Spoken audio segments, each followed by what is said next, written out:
Assalamualaikum warahmatullahi wabarakatuh. Perkenalkan, kami dari kelompok 1 dengan saya sendiri Nursya Putri dan rekan saya Syifa Aulia Sandira. Saya Oktavia Dwi Fitriani. Saya Bella Triska Putri. Saya Nabil Alusni. Pada video kali ini, kami akan menampilkan hasil analisis permasalahan pembelajaran matematika. Nah, sebelum kita masuk ke solusinya, terlebih dahulu kita akan melihat hasil wawancara yang telah dilakukan oleh kelompok kami. Nah, kamu sendiri gimana kalau belajar matematika di sekolah? Suka atau enggak? Kadang suka, kadang enggak sih, Kak.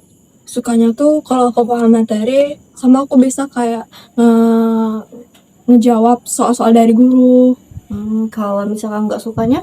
Kalau enggak sukanya tuh kalau materinya itu ribet. Contohnya tuh kayak trigonometri. Itu tuh benar-benar ribet dan bikin pusing banget sih, Kak. Nah, selama kamu belajar matematika di sekolah nih, ada nggak sih tantangan atau masalah yang kamu hadapin? Ada banget, Kak. Kadang aku juga suka bingung sama rumus-rumusnya. Terus juga kalau jawabannya panjang tuh aku suka salah langkah. Kadang juga aku ngerasa kayak kurang latihan juga di rumah.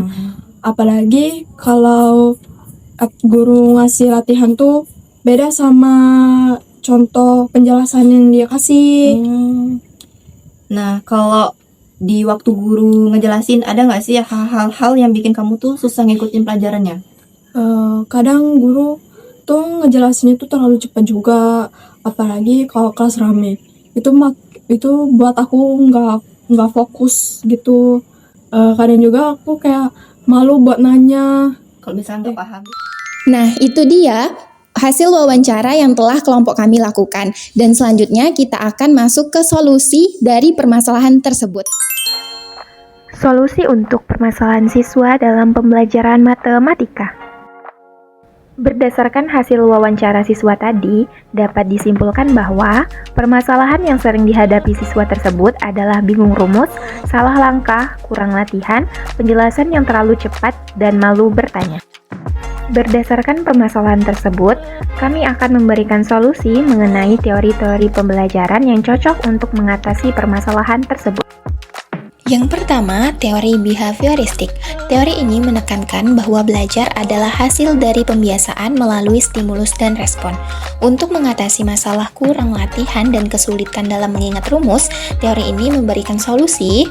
Menurut teori ini, permasalahan dapat diatasi melalui latihan berulang, pengulangan materi, dan soal secara teratur membantu siswa membiasakan diri dengan langkah-langkah penyelesaian sehingga meminimalkan salah langkah. Selain itu, penguatan positif seperti pujian atau reward dapat diberikan agar siswa termotivasi dan terus berlatih. Kedua, teori humanistik. Teori ini menekankan bahwa belajar bukan hanya tentang kemampuan akademik, tetapi juga kebutuhan emosional, rasa aman, motivasi, dan perkembangan diri.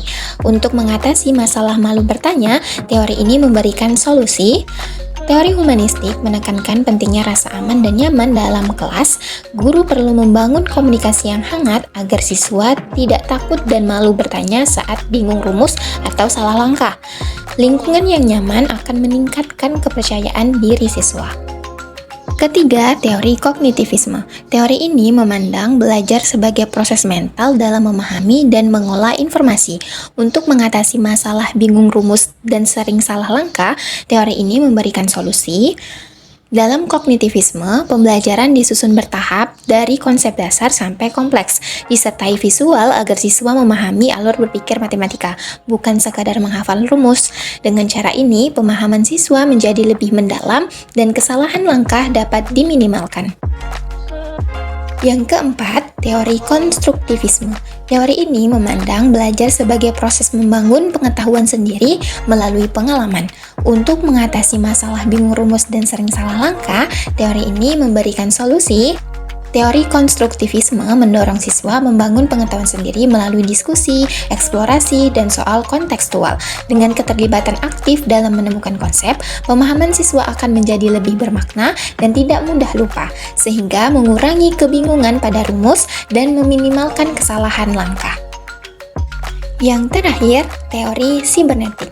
Teori ini memandang belajar sebagai proses mengelola informasi untuk mengatasi masalah penjelasan guru yang terlalu cepat dan sulit diikuti. Teori ini memberikan solusi. Menurut teori ini, guru dapat menyediakan materi tambahan berupa video pembelajaran, PowerPoint, dan lain-lain. Dengan bantuan teknologi, siswa dapat belajar sesuai ritmenya masing-masing, mengulang bagian sulit, dan memahami informasi tanpa terburu-buru.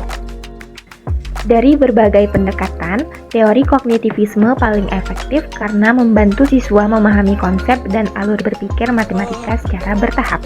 Namun, hasil pembelajaran akan lebih optimal jika dipadukan dengan pendekatan humanistik dan konstruktivisme.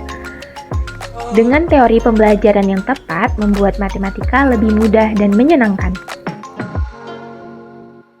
Nah, itu dia hasil analisis permasalahan dalam pembelajaran matematika dari kelompok kami. Dan kami akhiri, wassalamualaikum warahmatullahi wabarakatuh. Terima kasih. Dadah.